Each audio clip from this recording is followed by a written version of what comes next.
Assalamualaikum warahmatullahi wabarakatuh. Selamat datang di acara Mr. Adit Show. Hari ini kita akan membahas topik yang sangat menarik, yaitu tentang fertilisasi dan penyakit pada sistem reproduksi manusia. Oke, hari ini kita kedatangan bintang tamu, seorang artis yang sedang naik daun, yaitu Mia Putri. Mari kita panggilkan saudari Mia Putri untuk masuk ke studio kita kali ini.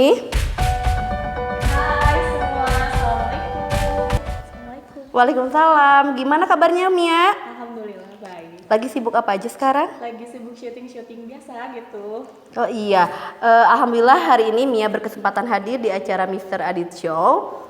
Topiknya sangat menarik karena bicara tentang fertilisasi dan penyakit pada sistem reproduksi. Terima kasih atas kehadirannya untuk di acara ini. Iya, Mia loh yang makasih, soalnya begitu ngelihat topiknya sangat tertarik banget. Kan tahu sendiri ya, lagi usaha untuk dapat momongan gitu. Oke, biar tidak berlama-lama, kita akan bahas tentang fertilisasi dan penyakit pada sistem reproduksi. Mari kita panggilkan narasumber kita, yaitu Mr. Adit. Silahkan untuk masuk ke studio. Halo, apa kabar? Hai, gimana kabarnya Mr. Adit? Alhamdulillah baik. Oke, berdasarkan banyaknya request dari pemirsa dan kebetulan sangat relate sekali dengan permasalahan yang dialami artis kita, bintang tamu kita hari ini, kita akan membahas tentang fertilisasi dan penyakit pada sistem reproduksi. Silakan Mr. Adit penjelasannya.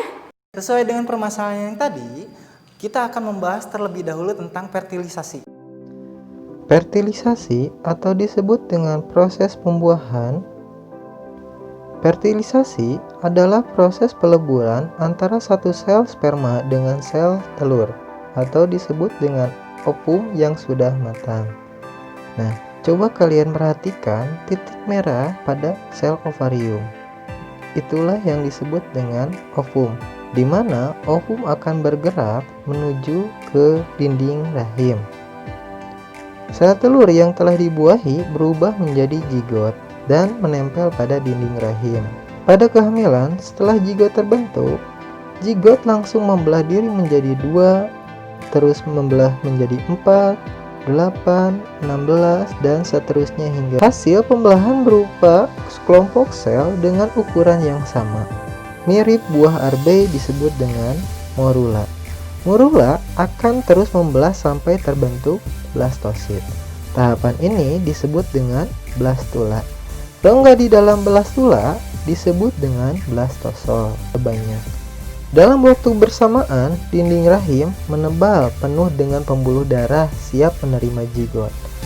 Zigot menempel pada dinding rahim untuk berkembang, dan zigot berubah menjadi embrio. Pada kehamilan, terbentuk plasenta dan tali pusat sebagai penghubung antara embrio dengan ibunya.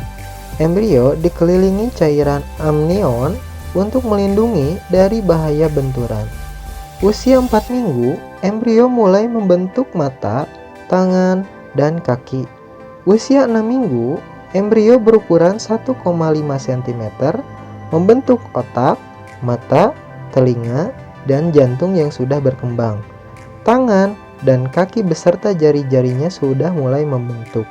Pada usia 8 minggu, embrio sudah memiliki organ lengkap. Embrio berubah menjadi janin atau disebut dengan fetus. Setelah usia kehamilan mencapai kira-kira 9 bulan 10 hari, bayi akan siap dilahirkan. Ini adalah gambar-gambar pada tahap-tahap kehamilan.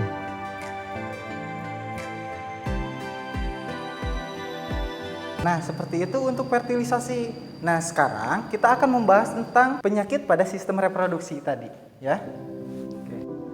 Nah, untuk penyakit sistem reproduksi ada disebut dengan gonorrhea atau disebut dengan kencing nanah.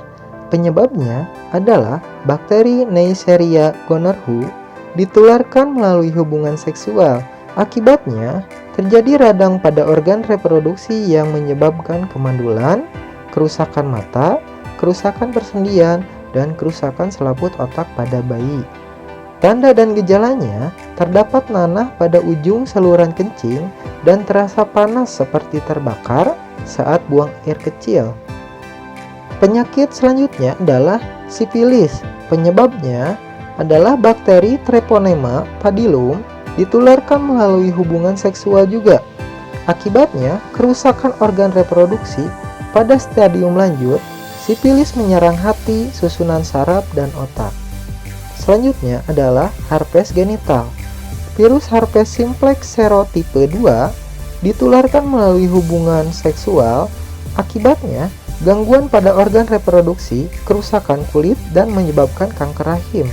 Penyakit selanjutnya adalah keputihan atau disebut dengan flour albus. Penyebabnya, parasit seperti jamur Candida albicans, Protozoa Trichomonas vaginalis, bakteri dan virus. Candida albicans menyukai lingkungan yang mengandung gula dan hangat. Sering ditemukan pada wanita hamil dan penderita diabetes mellitus. Akibatnya, terjadi gangguan pada organ reproduksi wanita. Selanjutnya ada penyakit AIDS atau disebut dengan Acquired Immune Deficiency Syndrome.